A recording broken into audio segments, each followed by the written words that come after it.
Μαλαγκούτη spec σε CMVF 185. Αυτή ήταν η μετάβαση στο Παπί.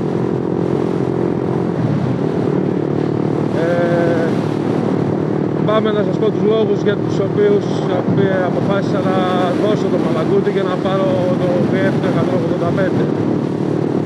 Το Μαλαγκούτη δεν το είχα ένα χρόνο περίπου, το κράτησα, δεν το έστρωσα καν, δεν πρόλαβα να το στρώσω και βασικά είχα ξενερώσει, να σας πω την αλήθεια, με το συγκεκριμένο μηχανάκι, γιατί δεν παίζουν ανταλλακτικά. Αυτός είναι ο βασικός λόγος που ξενέρωσα στην ουσία από το μηχανάκι, γιατί παρόλο που είχα κάνει μόνο 500 χιλιόμετρα, ήδη είχε αρχίσει και μου έπαιζε το ένα το LED μπροστά. Τρεμό έπαιζε. Και από ό,τι είχα δει σε κάτι ομάδες και συγκεκριμένα για το LED, μπορεί και σε 2-3 μήνες και να μην μπορούσαν να το αντικαταστήσουν. Οπότε ένας σημαντικός λόγος ήταν αυτός. Δεύτερος λόγος πάλι ήταν η δύναμη του.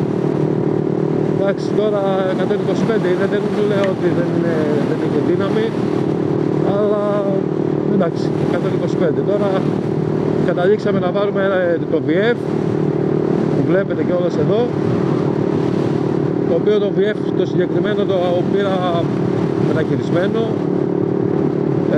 πολύ καλή τιμή, με πολλά χιλιόμετρα βέβαια, αλλά μέχρι στιγμής το έχω 3 μήνες, έχει βγει άριστο, δεν μου έχει δημιουργήσει κανένα πρόβλημα. Και φανταστείτε δηλαδή ότι η τιμή που το αγόρασα είναι πιο φτηνή από ό,τι πούλησα το Μαλαγκούτη. Οπότε με λίγα λόγια άξιζε τα λεφτά του ως και το τελευταίο ευρώ.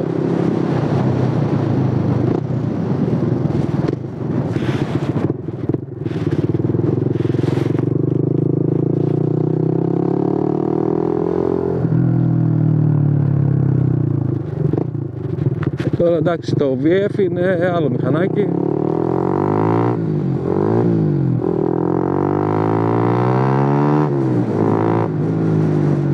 Έχει πολύ δύναμη.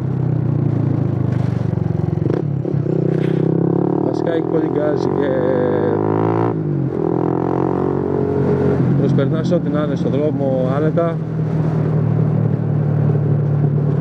Δεν πηγαίνεις δηλαδή στον δρόμο και βρίσκεις μπροστά σου ένα φορτηγό και λες πώς θα το περάσω. Δεν υπάρχει αυτό με το VF. Πας 120 χιλιόμετρα για πλάκα άνετα και αμέσως κιόλας. Όχι, δεν είναι το θέμα ότι πας 120, θα πας αμέσως. Δηλαδή κάνεις την προσπέραση πολύ γρήγορα. Για πάμε μία.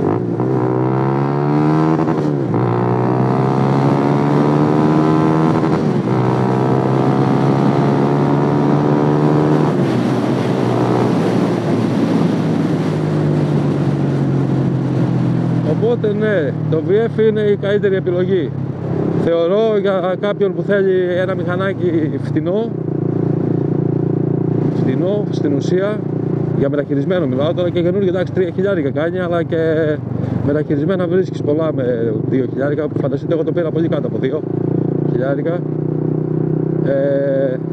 Οπότε είναι ένα μηχανάκι φτηνό για τα δεδομένα του παπιού, έτσι πως έχουν φτάσει τα παπιά τώρα, γιατί όλα τα παπιά, τα Honda Astra και τα Grand Supra και αυτά που είναι 110, τα Yamaha, τα Krypton-S, πουλιώνται γύρω στα 3 χιλιάρικα σχεδόν.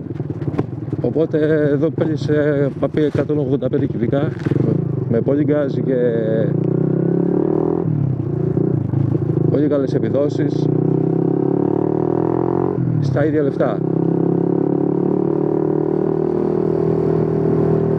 Οπότε νομίζω ότι ταξίζει. Και από εκεί και πέρα είναι και η SIM γενικώς, αλλά και γενικώς και βασικά και για το συγκεκριμένο μοντέλο, το VF το 185, ό,τι και να χρειαστείς υπάρχουν ανταλλακτικά στο περίπτερο και φθηνά κιόλας.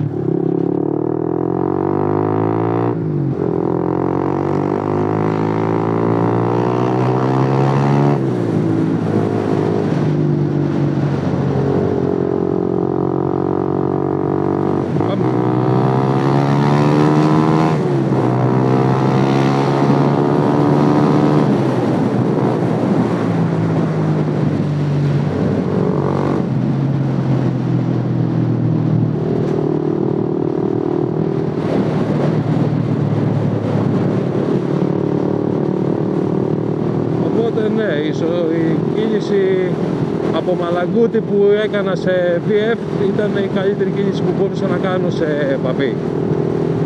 Τώρα θα μου πείτε θα μπορούσα να πάρω Triton X. Triton X έχω βέβαια, οπότε γι' αυτό δεν το ανέφερα καν. Όπως και ένα Supra έχω.